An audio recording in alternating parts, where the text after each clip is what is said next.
Good morning guys. तो चलिए start करते हैं आज के यानी कि 10 अक्टूबर के इंपॉर्टेंट करंट अफेयर्स को। तो इस प्रश्न में पूछ रहे हैं, हाल ही में जारी राष्ट्रीय अपराध रिकॉर्ड ब्यूरो के अनुसार वर्ष 2023 के लिए भारत का सबसे सुरक्षित शहर कौन सा है? तो आंसर होगा कोलकाता।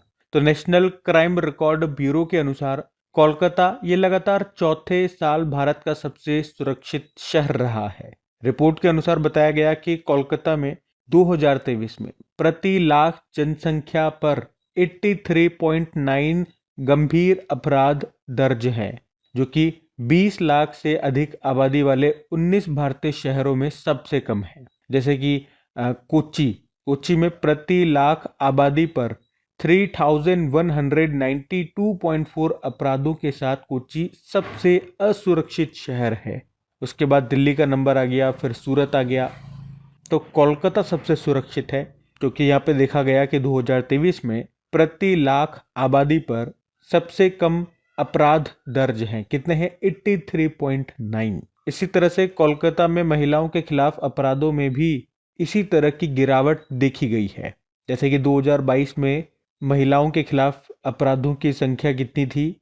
1890 थी, जो कि 2023 में कितनी रह गई है? 1746। मतलब इतने मामले देखे गए। मतलब महिलाओं के खिलाफ अपराधों की जो दर है प्रति लाख आबादी पर 25.7 है, जो कि चेन्नई और कोयम्बटूर के बाद देश में सबसे कम है। तो हम यूँ कह सकते हैं कि महिलाओं के खिलाफ सबसे कम अपराध किस शहर में है? तो आंसर हो जाएगा फिर चेन्नई, उसके बाद कोयम्बटूर, उसके बाद है कोलकाता का नंबर। तो कहने का मतलब ये हो गया, टोटल अपराधों में बात करेंगे, टोटल गंभीर अपराधों के मामले में, तो ये सबसे कम कोलकाता में है। इसीलिए कोलकाता को सबसे सुरक्षित शहर का दर्जा दिया इन्होंने।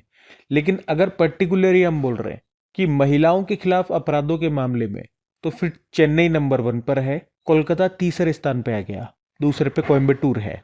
तो भारत के सबसे सुरक्षित शहरों की बात कर रहे हैं तो पहले स्थान पे कोलकाता, फिर हैदराबाद, फिर पुणे।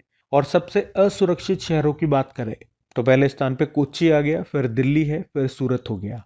और गंभीर अपराधों के मामले में देश का जो एवरेज है, एवरेज संख्या कितनी हो गई देश की? 433 प्रति लाख आबादी पर। ठीक है, तो ये नेशनल क्राइम रिकॉर्ड ब्यूरो ने जो रिपोर्ट जारी की उसके अनुसार मैंने आपको ये डेटा बता दिया है, आपको ध्यान रखना है। बाकी कोलकाता की बात हुई थी, तो कोलकाता उन किन किन कारण से न्यूज़ में था एक बार मैं आपको रिवाइज कराता हूँ। आपको ये तो याद होगा ही सही, भारत की पहली अंडर वाटर मेट्रो ये कौन सी थी? कोलकाता मेट्रो। और कोलकाता मेट्रो से याद रखना 2010 में ये भारतीय रेलवे की 17वीं रेलवे जोन बनी थी। अपना जैव विविधता रजिस्टर पाने वाला पहला मेट्रो शहर कोलकाता है। भारत के पहले radio over internet protocol system का उद्घाटन किया गया कोलकाता में। 1778 में अंग्रेजों ने भारत में कहाँ पर पहली प्रिंटिंग प्रेस स्थापित की थी? कलकत्ता। पहला न्यूज़पेपर पब्लिश हुआ था जो भारत में, वो है बंगाल गजट। किसके द्वारा? James Augustus Hickey. और भारत का सबसे पुराना पुस्तक मेला बोई मेला जो कहाँ पर लगता है? कोलकाता में। अभी 2025 में 48 नंबर का एडिशन था, इसमें थीम कंट्री जर्मनी रहा। और कोलकाता के फोर्ट विलियम का नाम बदलकर विजय दुर्ग कर दिया गया। 2024-25 सत्र का छठा इंडियन सुपर लीग शील्ड खिताब जीता था मोहन बागान सुपर जायंट ने जीता था उड़ीसा फुटबॉल क्लब को हरा करके, जो हुआ कहाँ पे था? कोलकाता में। हॉलबर्ग पुरस्कार 2025 ये दिया गया गायत्री चक्रवर्ती को, ये कोलकाता से है, नॉर्वे सरकार ने दिया था ये। तो कोलकाता इन सब कारण से न्यूज़ में था, ध्यान में रखना। अगला प्रश्न देखते हैं। फिर अगले में पूछ रहे कि अभी हाल ही में किसे 2025 के साहित्य के नोबेल पुरस्कार से सम्मानित किया गया? तो आंसर हो जाएगा लास्जलो क्रास्जनहोरकाई। इनका नाम ही बहुत कठिन है, लास्जलो क्रास्जनहोरकाई।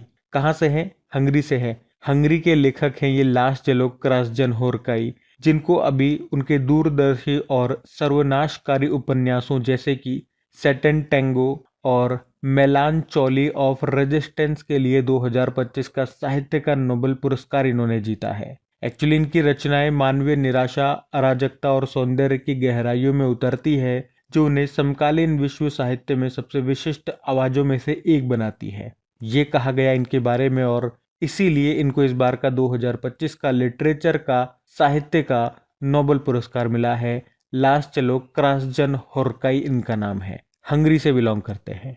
ठीक है, तो आज हमने ये चौथी फील्ड में नोबेल पुरस्कार पढ़ा है, इससे पहले 3 फील्ड में मिल चुका है। किस किस में मिल गया भैया? तो हमने देखा था मेडिसिन, फिजिक्स, केमिस्ट्री का मिल गया, वो भी रिवाइज कर लो। मेडिसिन का मिला था 3 जनों को, मेरी इब्रुन को, फ्रेड रामसडेल और शिमोन सकागुची। फिजिक्स का भी 3 जनों को, जॉन क्लार्क, मिशेल डेवोरेट और जॉन मार्टिनेस। केमिस्ट्री का भी 3 जनों को, Susumu Kitagawa, Richard Robson, Omar M Yaghi. और आज पढ़ा हमने लिटरेचर का, साहित्य का, किसे मिला? हंगरी के लेखक हैं लास्चेलो क्रास्चन होर्काई इनका नाम है। बाकी जब भी नोबेल पुरस्कार की बात आ रही है, इस शीट में आपको रिवाइज करा रहा हूँ, और मेरे को कराना ये 6 बार रिवाइज। 6 बार हम इसको पढ़ेंगे, इसमें सारी चीज़ें आपको याद हो जाएगी। जैसे कि नोबेल पुरस्कारों को स्वीडिश वैज्ञानिक अल्फ्रेड नोबेल की याद में वर्ष 1901 में देना शुरू किया था। किसकी याद में? अल्फ्रेड नोबेल की याद में। इन्होंने डायनामाइट की खोज की थी, 1901 में शुरू किया। 6 फील्ड में दिया जाता है, मेडिसिन, फिजिक्स, केमिस्ट्री, लिटरेचर। अब इकोनॉमिक्स और शांति का और दिया जाएगा। याद रखना, इकोनॉमिक्स अर्थशास्त्र का सबसे लेट देना शुरू किया गया था 1968 से। और भारत के पहले व्यक्ति जिनको मिला था नोबेल पुरस्कार वो है रविंद्रनाथ टैगोर जी।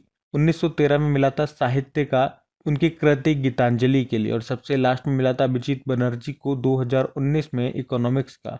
सबसे कम उम्र के व्यक्ति कौन है जिनको मिला था नोबेल पुरस्कार? तो वो है मलाला यूसुफजई, 17 साल की उम्र में मिल गया था शांति का। सबसे ज्यादा उम्र में मिला था किसे? जॉन गुडएनफ को, 97 वर्ष की उम्र में इनको मिल गया था केमिस्ट्री की फील्ड में। वैसे अभी निधन हो चुका है इनका, तो ध्यान रखना ये। अगला प्रश्न देखते हैं। फिर अगले में पूछ रहे, हाल ही में प्रधानमंत्री नरेंद्र मोदी ने कहां पर नवे इंडिया मोबाइल कांग्रेस 2025 का उद्घाटन किया? तो आंसर होगा नई दिल्ली में। तो यहाँ पे हम बात करें इंडिया मोबाइल कांग्रेस 2025 की, और ये एशिया का सबसे बड़ा दूरसंचार, मीडिया और टेक्नोलॉजी कार्यक्रम है, जिसका उद्घाटन अभी प्रधानमंत्री नरेंद्र मोदी ने किया। कहाँ पर किया? नई दिल्ली में, नई दिल्ली के यशोभूमि में। और 2025 में ये इसका नवा एडिशन है। थीम क्या रही? परिवर्तन के लिए नवाचार। तो याद रखना, ये इंडिया मोबाइल कांग्रेस 2025 था, जो नई दिल्ली में हुआ, उद्घाटन किया था मोदी जी ने। इसी तरह से कुछ और समिट या सम्मेलन मैं आपको रिवाइज कराता हूँ। जैसे कि अभी 150वीं इंटर पार्लियामेंट्री यूनियन समिट हुई उज्बेकिस्तान में, ये प्रश्न आया था एग्जाम में। NATO summit the Hague Netherland में हुआ। पहली आसियान भारत क्रूज वार्ता हुई चेन्नई में। शहरी स्थानीय निकायों का प्रथम राष्ट्रीय सम्मेलन हुआ मानेसर गुरुग्राम में। एशियाई राज्यों की 23वीं रासायनिक हथियार निषेध संगठन की क्षेत्रीय बैठक हुई नई दिल्ली में। पूर्वी क्षेत्रीय परिषद की 27वीं बैठक हुई रांची झारखंड में। दूसरा बिम्स्टेक बंदरगाह सम्मेलन हुआ विशाखापत्तनम आंध्र प्रदेश में। सुशासन प्रथाओं पर राष्ट्रीय सम्मेलन हुआ भुवनेश्वर में। समुद्री वित्त शिखर सम्मेलन 2025 हुआ नई दिल्ली में। तीसरा United Nation conference on landlock developing countries हुआ तुर्कमेनिस्तान में। वैश्विक प्लास्टिक संधि वार्ता INC 5.2 का आयोजन हुआ जेनेवा में। INC का मतलब हो गया इंटर गवर्नमेंटल नेगोशिएटिंग कमेटी। ठीक है, तो ये भी ध्यान में रखना। अगला प्रश्न देखते हैं। फिर अगले में पूछ रहे हैं कि अभी अक्टूबर 2025 में ही 8वें अंतर्राष्ट्रीय सौर गठबंधन सम्मेलन की मेजबानी कौन सा देश करेगा? तो आंसर होगा भारत करेगा। अंतर्राष्ट्रीय सौर गठबंधन सम्मेलन, इंटरनेशनल सोलर अलायंस असेंबली की हम बात कर रहे हैं। 2025 में ये इसका 8वां एडिशन होगा, जो कि 27 से लेकर 30 अक्टूबर 2025 तक चलेगा। और भारत इसकी मेजबानी करेगा। भारत में भी कहाँ? नई दिल्ली में होंगे। तो इस सम्मेलन का उद्देश्य क्या है? सौर ऊर्जा अपनाने, नीति निर्धारण और बुनियादी ढांचे के विकास पर अंतर्राष्ट्रीय सहयोग को मजबूत करने के लिए दुनिया भर के नेताओं, नीति निर्माताओं और हितधारकों को एक साथ लाना, ये इस सम्मेलन के आयोजन करने का उद्देश्य है। अच्छा, इंटरनेशनल सोलर अलायंस की बात करें, देखो इसकी स्थापना 2015 में हुई थी COP21 के दौरान। भारत और फ्रांस ने मिलकर के की थी। मुख्यालय इसका आपको गुरुग्राम हरियाणा में मिल जाएगा। और इसके डायरेक्टर जनरल अभी नए बन चुके हैं, आशीष खन्ना, अभी मार्च 2025 से ही। उसके अलावा पहले अंतर्राष्ट्रीय सौर महोत्सव का आयोजन ये नई दिल्ली में ही हुआ था। इंटरनेशनल सोलर अलायंस ने इसका आयोजन किया था। और इंटरनेशनल सोलर अलायंस का 100वां फुल मेंबर बना था पराग्वे, 101वां मेंबर नेपाल बना था और 107वां मेंबर मालदोवा बना था। पिछले साल इसका जो इंटरनेशनल सोलर अलायंस का जो 7वां सत्र हुआ था वो भी नई दिल्ली में हुआ था। इस बार भी यह 8वां सत्र 8वां सम्मेलन नई दिल्ली में ही हो रहा है। अच्छा, इंटरनेशनल सोलर अलायंस का उद्देश्य क्या है? सौर ऊर्जा के उपयोग के लिए 2030 तक $100 बिलियन जुटाना। उसके अलावा याद रखना, अंतर्राष्ट्रीय सौर गठबंधन के कंट्री पार्टनरशिप फ्रेमवर्क पर हस्ताक्षर करने वाला पहला अफ्रीकी देश कौन सा है? मॉरिशस है। और ये मैंने आपको बता ही दिया, इंटरनेशनल सोलर अलायंस का 107वां पूर्ण सदस्य ये मालदोवा बना था। ठीक है, तो ये सब ध्यान में रखना, पॉइंट्स इंपॉर्टेंट रहेंगे। अगला प्रश्न देखते हैं। फिर अगले में पूछ रहे हैं कि 2025 के शस्त्र रामानुजन पुरस्कार के लिए किसे चुना गया? तो आंसर होगा अलेक्जेंडर स्मिथ को। तो ये इंपॉर्टेंट प्रश्न मार्क करना है इसको। अभी 2025 का शस्त्र रामानुजन पुरस्कार इसकी घोषणा कर दी गई है। जो किसे मिलेगा? अलेक्जेंडर स्मिथ को मिलेगा। ये अमेरिकी हैं, याद रखना। ये जो शस्त्र रामानुजन पुरस्कार है ना, 32 वर्ष से कम आयु के युवा गणितज्ञों को उनके उत्कृष्ट कार्य के लिए दिया जाता है। 32 वर्ष से कम आयु इनकी होनी चाहिए। 32 वर्ष ही क्यों? क्योंकि जो श्रीनिवास रामानुजन थे हमारे, उनका निधन हो गया था 32 वर्ष की आयु में।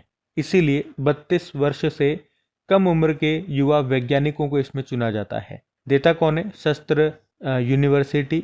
कब से इस पुरस्कार की स्थापना होती है? 2005 से। और पुरस्कार के रूप में कितने रुपये दिए जाते हैं? तो 10 रुपये नहीं, मतलब कितने राशि दी जाती है? तो $10,000 की राशि दी जाती है। लास्ट टाइम भी ये किसे दिया गया था? अलेक्जेंडर नाम के व्यक्ति को ही दिया गया था। उनका पूरा नाम था अलेक्जेंडर दुन। वो ऑस्ट्रेलिया से थे और इस बार दिया जा रहा है अलेक्जेंडर स्मिथ को। ये यूएसए से हैं। ठीक है, तो दोनों अलेक्जेंडर हैं, नाम ध्यान रखना आप। और श्रीनिवास रामानुजन की जयंती को राष्ट्रीय गणित दिवस के रूप में मनाते हैं, जो आती है 22 दिसंबर को। ये लाइन भी याद रखना। अब ये अवार्ड वाला प्रश्न है, कुछ इंपॉर्टेंट अवार्ड्स देख लेते हैं। जैसे कि अभी 34वां सरस्वती सम्मान 2024 के लिए दिया गया साधु भद्रेश दास को, संस्कृत विद्वान थे। उनकी पुस्तक स्वामी नारायण सिद्धांत सुधा के लिए। विंडहैम कैंपबेल पुरस्कार 2025 दिया गया राणा दासगुप्ता को, भारतीय मूल के ब्रिटिश लेखक हैं। राष्ट्रीय समुद्र वरुण पुरस्कार राजेश उन्नी को दिया गया, समुद्री क्षेत्र में भारत का सर्वोच्च सम्मान है। सुदर्शन पटनायक फ्रेड डॉरिंगटन पुरस्कार जीतने वाले पहले भारतीय बने थे, इंग्लैंड से हैं। पी शिवकामी वर्चुअल दलित साहित्य पुरस्कार 2025 मिला। और प्रधानमंत्री नरेंद्र मोदी को श्रीलंका का सर्वोच्च सम्मान मिला, मित्र विभूषण उसको कहते हैं। और टोक्यो में लीजेंड्स ऑफ एंडोस्कोपी पुरस्कार दिया गया डॉक्टर डी नागेश्वर रेड्डी को।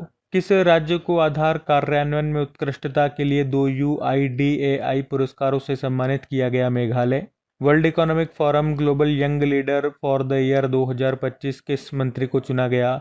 राम मोहन नायडू को। World press photo of the year 2025 का सम्मान मिला समर अबू एलफ को, फिलिस्तीनी फोटोग्राफर हैं। ठीक है, तो ये सारे इंपॉर्टेंट अवार्ड्स रहेंगे, ध्यान में रखना। अगला प्रश्न देखते हैं। फिर अगले में पूछ रहे हैं, राष्ट्रीय पहल है विकसित भारत बुल्डेथॉन, इसका ब्रांड एम्बेसडर अभी किसे बनाया गया? तो आंसर होगा शुभांशु शुक्ला को। तो कैप्टन या ग्रुप कैप्टन शुभांशु शुक्ला, इनको अभी विकसित भारत बुल्डेथॉन का ब्रांड एम्बेसडर बनाया गया है। विकसित भारत बुल्डेथॉन 2025 क्या है? ये एक नेशनल लेवल इनिशिएटिव है जिसका उद्देश्य है यूथ में इनोवेशन को बढ़ावा देना। विकसित भारत बुल्डेथॉन 2025 की बात करते हैं तो हमने कहा ये एक नेशनल लेवल इनिशिएटिव है। इसको लॉन्च किया गया था 23 सितंबर 2025 को। शिक्षा मंत्रालय ने इसको लॉन्च किया। इसका उद्देश्य है कक्षा 6 से लेकर 12वीं तक के बच्चों को एनकरेज किया जाए ताकि वे रियल लाइफ प्रॉब्लम्स के सॉल्यूशन निकाल सके और इनोवेशन कर सके। और इसी का अभी इस पहल का ही ब्रांड एम्बेसडर बनाया गया है ग्रुप कैप्टन शुभांशु शुक्ला को। शुभांशु शुक्ला के बारे में आप सभी जानते हो, ये इंडियन एयरफोर्स के एक ऑफिसर हैं और एक एस्ट्रोनॉट हैं। और अभी इनका नाम हमने क्यों पढ़ा था? क्योंकि स्पेस में जाने वाले वो दूसरे भारतीय बने थे, या हम यूँ भी कह सकते हैं ISS इंटरनेशनल स्पेस स्टेशन पर जाने वाले वो पहले भारतीय हैं। अभी वो एक्सियम 4 मिशन के तहत 25 जून से लेके 15 जुलाई तक इंटरनेशनल स्पेस स्टेशन पर गए थे। एक्सियम 4 मिशन ये एक्सियम स्पेस कंपनी है, इसके द्वारा ही लॉन्च किया गया एक प्राइवेट मिशन था जिसके तहत ये 4 एस्ट्रोनॉट्स इंटरनेशनल स्पेस स्टेशन पर गए थे और 18 दिनों तक रहे थे। वो 4 एस्ट्रोनॉट्स कौन कौन थे वो भी आप देख लो। पैगी विटसन थे अमेरिकी, शुभांशु शुक्ला ये भारतीय थे, और स्टेवोस ये पोलैंड से थे, टिबोर कापू ये हंगरी से थे। और किस रॉकेट से इस मिशन को लॉन्च किया था? तो फॉल्कन 9 रॉकेट से, जो कि स्पेस एक्स का है। ठीक है, तो शुभांशु शुक्ला के बारे में याद रखना। इंटरनेशनल स्पेस स्टेशन पर जाने वाले पहले भारतीय थे और अंतरिक्ष में जाने वाले दूसरे भारतीय, राकेश शर्मा के बाद। और अभी इन्हीं को विकसित भारत बुल्डेथॉन का ब्रांड एम्बेसडर बनाया गया। शुभांशु शुक्ला से आप ये याद रख सकते हो। अच्छा, आप एक काम करो, ये ऑप्शन जो देखें, ये ऑप्शन सारे आपने देखे हुए हैं। अभी गगनयान मिशन के लिए 4 एस्ट्रोनॉट्स को चुना गया था, वो चारों के नाम यही है: प्रशांत बालकृष्णन नायर, अजीत कृष्णन, अंगद प्रताप और शुभांशु शुक्ला। ठीक है, तो इस तरह से ये भी रिवाइज हो गया हमारा, तो ध्यान रखना ये। अगला प्रश्न देखते हैं। फिर अगले में पूछ रहे हैं कि अभी हाल ही में यूनेस्को का पहला अरब महानिदेशक कौन बना है, यानी कि यूनेस्को के भी नए महानिदेशक कौन बन गए हैं जो कि अरब देश से हैं। तो आंसर होगा खालिद अल एनामी। तो खालिद अल एनामी, इनको यूनेस्को का नया डायरेक्टर जनरल बनाया गया है। वे यूनेस्को के 11वें नंबर के, या यूं कह दूं अरब कंट्री से पहले डायरेक्टर जनरल बने हैं इसके। और इन्होंने किनका स्थान लिया, किनको रिप्लेस किया? औद्रे उजाले को, जो कि फ्रांस से थे। और ये खालिद अल एनामी है कहां से, किस कंट्री से बिलोंग करते हैं? तो मिस्र, इजिप्ट से हैं। ठीक है, तो इंपॉर्टेंट प्रश्न रहेगा कि यूनेस्को के अभी नए डायरेक्टर जनरल कौन बन गए हैं। तो खालिद अल एनामी बन गए हैं और इजिप्ट से ये बिलोंग करते हैं। इन्होंने स्थान लिया है औद्रे उजाले का। अब यूनेस्को के बारे में हम पढ़ते हैं, उसके बाद कुछ इंपॉर्टेंट अपॉइंटमेंट्स मैं आपको रिवाइज कराऊंगा। देखो, यूनेस्को की बात करें, United nation educational scientific and cultural organisations की फुल फॉर्म होती है, स्थापना होती है 1945 में। हेडक्वार्टर पेरिस, फ्रांस हो गया। और डायरेक्टर जनरल हमने कहा औद्रे उजाले, ये फ्रांस से थे, अब इनको रिप्लेस कर दिया है खालिद अल एनामी ने,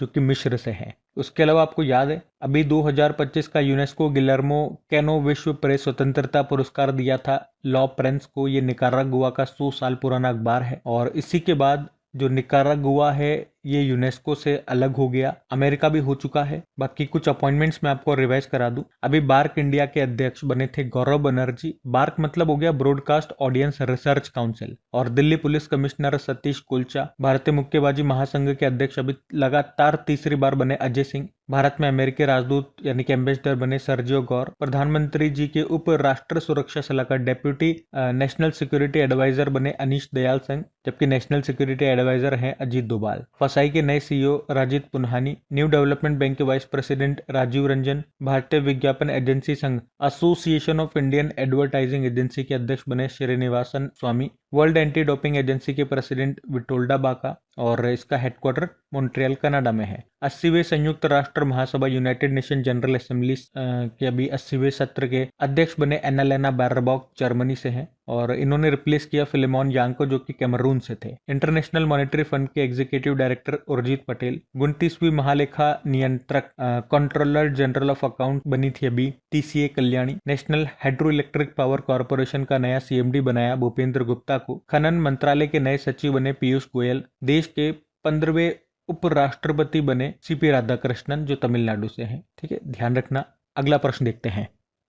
फिर अगले में पूछ रहे हैं अभी हाल ही में IUCN वर्ल्ड कंजर्वेशन कांग्रेस का आयोजन ये किस देश में किया जा रहा है? तो आंसर होगा यूनाइटेड अरब अमीरात। तो IUCN वर्ल्ड कंजर्वेशन कांग्रेस, अभी इसका आयोजन 9 से लेकर 15 अक्टूबर तक किया जा रहा है। कहां पर? अबू धाबी, यूनाइटेड अरब अमीरात में।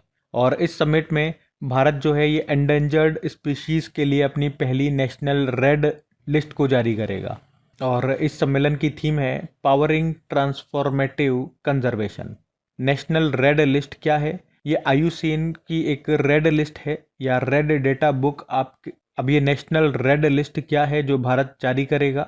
आपको पता है IUCN एक रेड लिस्ट या रेड डेटा लिस्ट जारी करता है और इसमें दुनिया के प्लांट्स और एनिमल स्पीशीज को 9 कैटेगरीज में रखा जाता है, जैसे कि जो एक्सटिंक्ट होने वाले हैं, जो एंडेंजर्ड हैं, जो थ्रेटन कैटेगरी में है। इसी तरह से 9 कैटेगरी अलग अलग की गई है। तो इससे पता चलता है कि कौन सी स्पीशीज कितने खतरे में है। इसी तरह से भारत भी अपनी रेड लिस्ट जारी करेगा, जिसमें भारत के प्लांट्स और एनिमल स्पीशीज के बारे में जानकारी मिलेगी। फायदा क्या होगा? इससे वैज्ञानिकों को स्पीशीज के बारे में डेटा मिलेगा, जिससे उनका कंजर्वेशन बेहतर ढंग से किया जा सकेगा। और इससे भारत के कंजर्वेशन स्टेटस का भी पता लगेगा कि भारत ने कंजर्वेशन के लिए कितना काम किया है और इसका क्या फायदा हुआ है। ठीक है, आपको बात समझ में आ गई। IUCN की बात करें एक बार।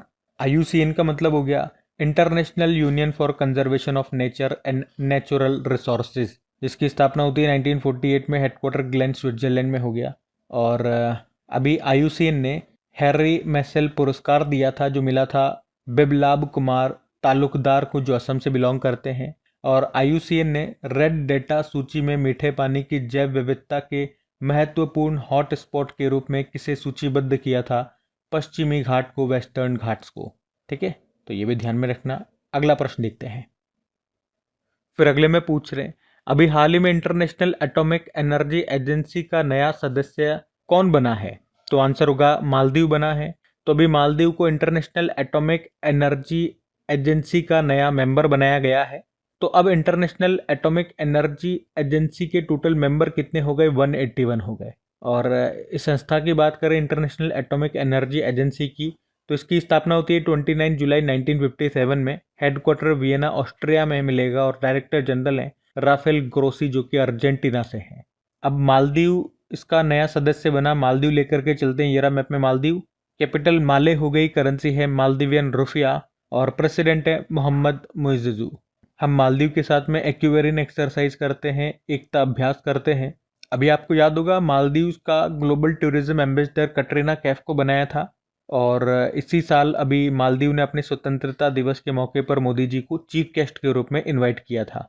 और बाकी आप यहाँ पे देख सकते हो, लक्षद्वीप और मालदीव को कौन सा डिग्री चैनल अलग करता है, या इनके बीच में कौन सा डिग्री चैनल है? तो 8 डिग्री चैनल है लक्षद्वीप और मालदीव के बीच में।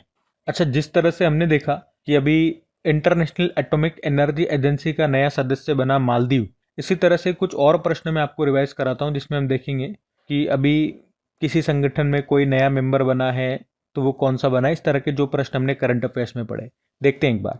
जैसे अभी G20 का नया मेंबर बना था अफ्रीकन यूनियन, जिसका मुख्यालय अद्दिस अबाबा इथोपिया में है। ब्रिक्स के नए मेंबर बने थे ईरान, UAE, इथोपिया और इजिप्ट। अर्जेंटीना ने मना कर दिया था। और उसके बाद इंडोनेशिया भी इसका सबसे नवीनतम 10वां मेंबर बना था। आसियान का 11वां मेंबर तिमोर लेस्टे या ईस्ट तिमोर बना था। शंघाई कोऑपरेशन ऑर्गेनाइजेशन का 10वां मेंबर बेलारूस था। 9वां ईरान बना था।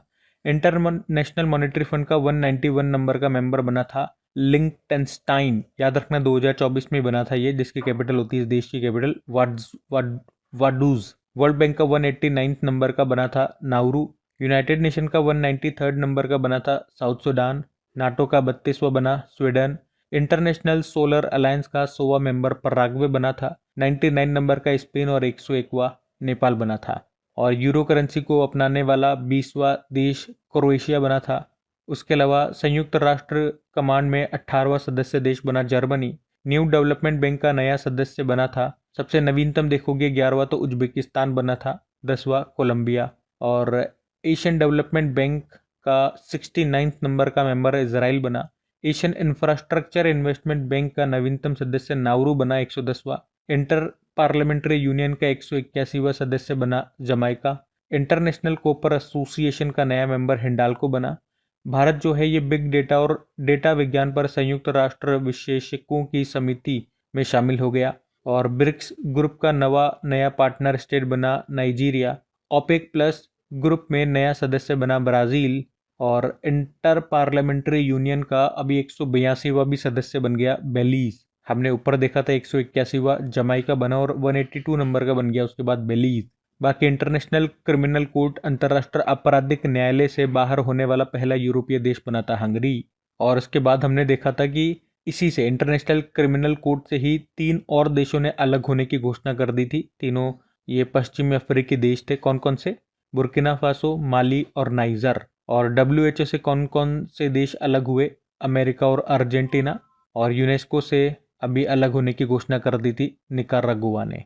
ठीक है, तो इसी किससे संबंधित ये सारे प्रश्न थे, ध्यान में रखना। अगला प्रश्न देखते हैं। फिर अगले में पूछ रहे हैं कि हाल ही में चर्चा में रही न्यू स्टार्ट संधि किन 2 देशों के बीच है? तो आंसर होगा अमेरिका और रशिया। तो न्यू स्टार्ट ट्रीटी ये रशिया और अमेरिका के बीच एक न्यूक्लियर वेपन को कम करने के लिए ट्रीटी है। और अभी हाल ही में रशिया के जो प्रेसिडेंट है व्लादिमीर पुतिन, उन्होंने इस ट्रीटी को 1 साल और बढ़ाने के लिए कहा है। और इसके बाद अमेरिका के जो वर्तमान में प्रेसिडेंट है डोनाल्ड ट्रंप, उन्होंने इस पर सहमति जताई है। ये ट्रीटी 5 फरवरी 2026 को खत्म होने वाली है।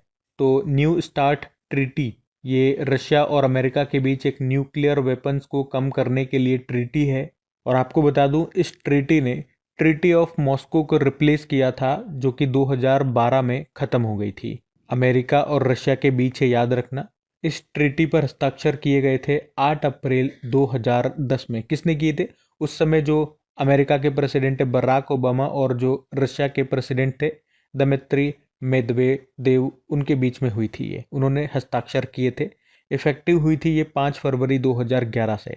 तो इस ट्रीटी के अनुसार, इस संधि के अनुसार क्या लिखा गया कि हर देश के पास ज़्यादा से ज़्यादा 1550 डिप्लॉयड न्यूक्लियर वॉरहेड्स हो सकते हैं, इससे ज़्यादा नहीं हो सकते। और दोनों देशों के पास, मतलब अमेरिका और रशिया के पास, ज़्यादा से ज़्यादा 700 डिप्लॉयड लॉन्चर यानी कि मिसाइल और बॉम्बर और 800 टोटल लॉन्चर हो सकते हैं।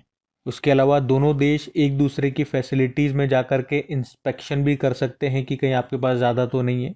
तो वैसे तो ये ट्रीटी शुरुआत में 10 सालों के लिए थी, 2011 से लेकर 2021 तक के, लेकिन बाद में फिर इसको 2026 तक के लिए एक्सटेंड कर दिया गया। ठीक है, तो अभी इसको 1 साल फिर से एक्सटेंड किया जा रहा है, इसलिए चर्चा में है, तो ध्यान में रखना।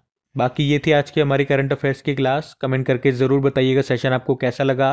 अच्छा लगा तो प्लीज़ वीडियोस को सपोर्ट ज़रूर कीजिएगा अपने दोस्तों के साथ में, स्टडी ग्रुप में शेयर करके। वीडियो को लाइक नहीं किया तो लाइक कर देना। बाकी चलो अभी कल के करंट अफेयर्स का हम क्विक रिवीजन कर लेते हैं और सेशन एंड करते हैं। तो कल पहला प्रश्न पूछा था कि 2025 का रसायन विज्ञान केमिस्ट्री का नोबेल पुरस्कार किसे मिला? सुसुमु कितागावा, रिचर्ड रॉबसन और उमर एम यागी। फिर पूछा था मेरा हु चोंगबा उत्सव, ये मनाया गया मणिपुर में।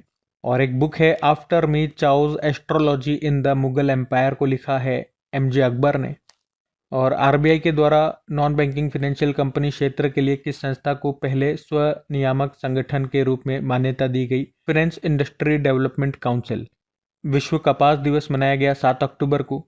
और 68वें राष्ट्रमंडल संसदीय सम्मेलन का आयोजन ये किया गया बारबाडोस में। केंद्रीय वित्त मंत्री जी ने कहाँ से आपकी पूंजी आपका अधिकार अभियान शुरू किया? गुजरात। और भारत के एकमात्र मड वॉल्केनो में विस्फोट हुआ, ये मड वॉल्केनो कहाँ पर है? अंडमान निकोबार।